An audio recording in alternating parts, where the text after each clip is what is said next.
নমস্কার। সাফল রাশিফলে আপনাদের আন্তরিক স্বাগত।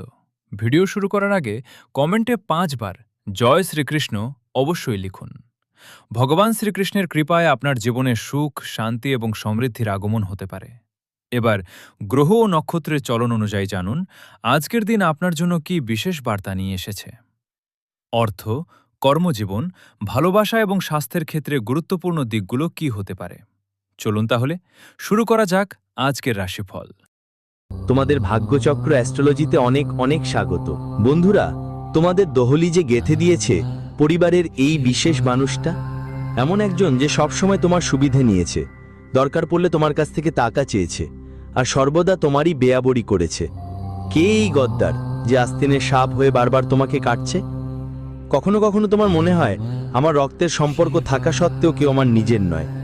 কখনো কখনো তোমার এমন অনুভূত হয় এই দুনিয়ায় আমার কেউ নেই, কারণ তুমি নিজেও জানো যে তোমার সম্পর্করা তোমার সাথে তারা কতটা অন্যায় করেছে।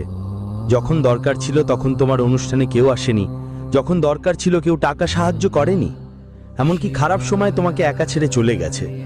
এরকম ঘনিষ্ঠরা তোমার কাছে আছে, আর তুমি যখন অন্যদের পরিবার দেখো তারা কত ভালোভাবে একসাথে থাকে, হাসে, খেলে, তখন এই দেখে তোমার মন খুব জ্বলে যে হে ওপরে, তুমি কেন আমাকে ভালো সম্পর্কীয় মানুষ দাওনি? কিন্তু একটা কথা মাথায় রাখবে, এই দুনিয়ায় কেউ তোমার সাথে থাকবে বা থাকবে না, কিন্তু সে ওপরওয়ালা সবসময় তোমার সাথে আছে, কারণ সে জানে তোমার হৃদয় সাপ। তুমি কখনো কারোর খারাপ করনি, কখনো কারোর খারাপ ভাবনি। এমনকি যারা তোমার সাথে খারাপ করেছে তুমিও তাদের ভালোর কামনা করো। এটা বোঝায় তোমার হৃদয় কতটা ভালো। তুমি খুব বড় হৃদয়ের মানুষ। এজন্যই আজকের এই ভিডিও তোমার সামনে এসেছে, কারণ তোমার ঘরের দরজার কাঠির বাঁধন হতে চলেছে। একটা কথা বলি, তোমার ঘরের প্রধান দরজার কাঠির বাঁধনকে যা চৌখট বলা হয়, এটা তোমার ঘরে খুব গুরুত্বপূর্ণ ব্যাপার। মানে হলো, যত পরিষ্কার পরিচ্ছন্ন থাকবে এই দরজার কাঠামো, যত বেশি তুমি এটা পরিষ্কার করবে, ততই ঘরে বরকত থাকবে। কিন্তু যত বেশি দরজার কাঠামো ময়লা হবে, দরজার রুমাল ময়লা থাকবে, কেউ কিছু করে ফেলেছে, বাধা দিয়েছে, ততই বেশি দরিদ্রতার কঙ্গালি তোমার বাড়িতে ঢুকতে থাকবে। আর তুমি এখন এটা মানবে না, কিন্তু গুরুজি সামনে যা তোমাকে সত্যি বলবেন সেটা শুনে তোমারও হাত পা কাঁপবে। কারণ আমরা প্রায়ই ভাবি আমাদের ভাগ্য খারাপ, আমাদের নশ্বরতা আমাদের সঙ্গ দিচ্ছে না, আমাদের বয়সের লোকজন কোথা থেকে কোথায় চলে এসেছি দেখি। আজও আমরা ওই একই জায়গায় আছি। তো ভুলটা আমাদের নয়, আমরা তো পরিশ্রম করেই যাচ্ছি। ভাগ্য যেন আমাদের সঙ্গ দিতে চায়, কিন্তু একটা শত্রু এতটাই বিপজ্জনক যে আমাদের বাড়ির প্রধান দরজারই বাধা দিয়েছে। এখন একটু তুমি নিজেই ভাবো, যখন মা লক্ষ্মী তোমার বাড়িতে আসেন, তিনি তোমার প্রধান দরজা দিয়েই এসে ঢোকেন, অর্থাৎ তোমার দেহলিজ পেরিয়ে আসেন। এখন সেই দেহলিজে কেউ যদি কোনো টোনা টোটকা করে ফেলে বা বাধা দেয় যে দেহলিজকে কেউ অশুদ্ধ করে ফেলে, তাহলে মা রানী কি করবে? তোমার বাড়িতে আসতে পারবে? আর এটা তো স্বাভাবিক কথা, মা লক্ষ্মী যদি বাড়িতে না আসে তাহলে বাড়িতে বরকত কোথায় থাকবে? এমন বাড়িতে তো শুধু দরিদ্রতাই থাকে। তবুও এখনো সবকিছু নষ্ট হয়নি, সবকিছু ঠিকঠাক করা যাবে। তুমি এই ভিডিওটা শেষে পর্যন্ত দেখো, আর প্রতিটা কথা ভালো করে বুঝো, কারণ গুরুজি যেই কথা তোমাকে বলবেন সেটা তোমার ভবিষ্যতে খুব কাজে লাগবে। কারণ তোমার প্রায় কারো সাহায্য মেলে না, তোমাকে নিজের সিদ্ধান্ত নিজেই নিতে হয়। জীবনের এই দৌড়ে একলা দৌড়তেই হয়, কেউ তোমার পাশে দাঁড়ায় না। মানে তুমি সম্পূর্ণরূপে সেই উপরওয়ালা পরমাত্মার উপর নির্ভরশীল।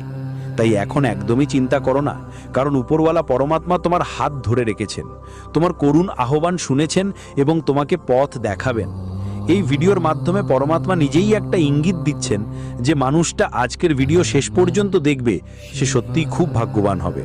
কারণ আমরা সেই বিশ্বাসঘাতকের নাম জানাবো যিনি তোমার দেহলিজের বন্ধন ঘটিয়েছেন, তার সব জাল খুলে দিয়ে দেব। তুমি শুধু ভিডিও শেষ পর্যন্ত দেখতে থাকো। একটা কথা বুঝে নাও, অক্সর যা দেখা যায় ঠিক সেরকম হয় না। আর আজকের দিন বাবা এসে গেছে। খুব জরুরি যে আমরা প্রতিটি সম্পর্কের গভীরতা বুঝি, কোন সম্পর্ক আমাদের সাথে স্বার্থের জন্য আর কোন সম্পর্ক নিঃস্বার্থভাবে। যে মানুষ আজকের ভিডিও শেষ পর্যন্ত দেখবে না সে মহামূর্খ হবে, কারণ গুরুজি কিছু গুরুত্বপূর্ণ সতর্কতা বলবেন। যদি তুমি এই সতর্কতাগুলো মানো তাহলে কখনো তোমার ঘরের দরজা বন্ধ থাকবে না, কখনো কোনো শত্রু তোমার দরজা বন্ধ করতে পারবে না। যে মানুষ আজকের ভিডিও শেষ পর্যন্ত দেখবে, ভবিষ্যতে কখনো কোনো কালো জাদু তার উপর কোনো প্রভাব ফেলতে পারবে না। তাই একটু সময় দিয়ে এই ভিডিওটা শেষ পর্যন্ত দেখে নাও, তোমার সব কাজ হয়ে যাবে। প্রথমেই যদি তুমি মা বাগলা মেকির প্রকৃত ভক্ত হও তাহলে এই ভিডিওটা লাইক দাও আর কমেন্ট বক্সে মন থেকে লেখো জয় মা বাগলা মেকি। তোমার বড় মনোকামনা পূরণ হবে। গুরুজির আদেশ এখন এসে গেছে, তোমার একেবারেই চিন্তা করার দরকার নেই, কারণ যা কিছু হবে সবই হবে ঈশ্বরের কৃপায়, ভগবানের আশীর্বাদে হবে। তোমার জীবনে সমস্যা তৈরি করার জন্য 100 জন মানুষ আছে, কিন্তু সমস্যা সমাধান করার একমাত্র ব্যক্তি হলেন পরমাত্মা। এই অনেকক্ষণ হয়তো তোমার মনে হয়েছে যে যখন আমরা কোনো বড় মানুষের অনুষ্ঠানে যাই তখন কোনো নেতা আমাদের একবার বলেই যায়, তুই চিন্তা করিস না, আমি তোর সাথে আছি, তোর যখনই দরকার হবে এক কল করিস, আমি তোর সব কাজ করে দিয়ে দেব। একজন বড় মানুষ, একজন বড় নেতা যখন এইসব কথা বলে তখন আমাদের মন ভালো হয়ে যায়, ভাবি এখন আর চিন্তার কোনো বিষয় নেই, সে খুব বড় নেতা, খুব বড় মানুষ, সে আমাদের আশ্বাস দিয়েছে, এখন আমাদের কাজ হবে। মানে একটা সাধারণ মানুষ যদি তোমাকে এমন কথা বলে, তোমাকে যখন কেউ তোমাকে বিশ্বাস দেয় তখন তুমি কতটা খুশি হয়ে ওঠো, কতটা অহংকারী হয়ে হাঁটতে শুরু করো। দরকার পড়লে সেই মানুষ ফোন ধরুক বা না ধরুক, কিন্তু তোমার ভিতরে কতটা আত্মবিশ্বাস এসে যায় যে সে সাধারণ মানুষ, আর যে উপরে বসে আছেন তিনি সরাসরি পরম পিতা পরমেশ্বর, তিনি নিজেই সরাসরি মহাদেব ভগবান বিষ্ণু। তিনি তোমাকে বলছেন তুমি তোমার জীবনের চিন্তা করো না, খাও, তুমি তোমার জীবন আমার বিশ্বাসে ছেড়ে দাও এবং প্রতিটি দিন ভালোভাবে বাঁচা শুরু করো, তারপর দেখো আমি তোমার পথে থাকা সব কাঁটা সরিয়ে দেব। তাই একবার ওই পরম পিতা পরমেশ্বরের কথায় বিশ্বাস করে নিজেকে বিন্দাস জীবন যাপনের জন্য বলো, কারণ এরা তো সবাই সাধারণ মানুষ, আমাদের উপর আল্লাহ গ্যারান্টি দিচ্ছে তোর কিছু খারাপ হবে না, তো আমরা কেন দুঃখী থাকি? তুমিও নিশ্চয় লক্ষ্য করেছো কখনো কখনো খুব জরুরি কাজে যেতে চাও কিন্তু যেতে পারো না, বা কোনো বাধা আসে, বাড়িতে জরুরি কিছু হয়ে যায় আর তুমি যেতে পারো না, তখন তুমি মন খারাপ করো যে আমাকে তো যেতে হতো, আমার যেটাটা খুব জরুরি ছিল। কখনো কখনো স্বাস্থ্যের অবস্থা ভালো থাকে কিন্তু হঠাৎ করেই বিগড়ে যায়। আমরা যতই চেষ্টা করি ওষুধ বা গুলি শরীরে কোনো প্রভাব ফেলে না। এমন অনেকবার মানুষের সাথেও হয়, এমন একটা কাজ যার সফল হওয়ার পুরো আশা থাকে কিন্তু শেষ মুহূর্তে সেটা নষ্ট হয়ে যায়। বিয়ের সম্পর্ক শেষ মুহূর্তে ভেঙে পড়ে আর চারপাশ থেকে সমস্যা সেই মানুষটাকে ঘিরে ধরে, তাহলে এটা কেন ঘটে? গুরুজি খুব গুরুত্বপূর্ণ কথা বলছেন, খুব মনোযোগ দিয়ে শোনো। যে মানুষ আমাদের সুখ দেখতেই পারে না, যে মানুষ আমাদের হাসতে দেখে পারে না, যে আমাদের নিজের, যাকে আমরা নিজের মনে করি কিন্তু সে আমাদের নিজেকে মেনে না নেয়, এমন মানুষ চুপচাপ আপনার বাড়িতে এসে আপনার দরজার মুখে তালা লাগিয়ে দেয়। আর যেদিন আপনার দরজার তালা বসে যায় সেদিন থেকেই আপনার খারাপ দিন শুরু হয়। বাড়িতে অনেক ঝগড়া ঝামেলা হয়, পরিবারের সবাই একে অপরকে বুঝতে পারে না আর অযথা একে অপরকে বলে যায়, যার ফলে সম্পর্ক পুরোপুরি নষ্ট হয়ে যায়, ফাঁকা হয়ে পড়ে আর পারিবারিক বিভাজনের অবস্থা চলে আসে। কখনো কখনো এমনও হয় যে আমাদের স্বামী বা স্ত্রী পর্যন্ত ঈশ্বরের সঙ্গেও ঝগড়া ঝামেলা করে, অথচ আমরা একে অপরকে অনেক ভালোবাসি, কিন্তু তবুও কথা নিয়ে ঝগড়া কেন? ঘরে হঠাৎ এত মাকড়সার জাল কেন হয়ে গেছে? এত বেশি শান্ত ঘরে এত জোরে আওয়াজ কেন উঠছে? এত শব্দ কেন হচ্ছে? মানে আমাদের ঘরের দরজার বাঁধন হয়ে গেছে। এখন যতক্ষণ এই বাঁধন ভাঙবে না ততক্ষণ আমাদের জীবনে বিশৃঙ্খলা চলতেই থাকবে, আমরা কাজগুলো নষ্ট করব, আমরা জীবনে নিচে পড়ে যাব। তাই খুব জরুরি যে আপনি প্রথমে আপনার দরজার বাঁধন দূর করুন, আপনার দরজাকে ওই বাঁধন থেকে মুক্ত করুন, তাহলে সেই কাজ আপনি পারবেন। সিংহের 7টা 3টে সাবধানতা মেনে চলতে পারেন। বন্ধুদের জন্য খুব গুরুত্বপূর্ণ কথা বলতে যাচ্ছি, যদি ভিডিওটা মনোযোগ দিয়ে শেষ পর্যন্ত দেখো তাহলে তোমার কাজ হয়ে যাবে। সেই বিশ্বাসঘাতকের নামও ভিডিও শেষে জানবে যে তোমার খুবই কাছের আত্মীয়। আর একটা কথা বলি, আমরা তোমাকে এই ব্যক্তির ব্যাপারে জানাচ্ছি কারণ তুমি সবসময় সন্দেহ করেছো, কিন্তু তোমার মনে হতো তাকে একটা সুযোগ দেওয়া উচিত, সে আমাদের পরিবারের লোক, কিন্তু তোমার সন্দেহ ঠিক প্রমাণিত হতে যাচ্ছে। আসলে এই মানুষটাই বিশ্বাসঘাতক বের হবে, নাম শুনলে তোমার রুম কেঁপে উঠবে। কিন্তু আগে আমরা 3টে সতর্কতার কথা বলবো। আসলে কোন 3টে সতর্কতা তোমাকে মেনে চলতে হবে, খুব গুরুত্বপূর্ণ ব্যাপার বলবো। যদি এই ভিডিওটা শেষ পর্যন্ত দেখো তো তোমার অনেক উপকার হবে।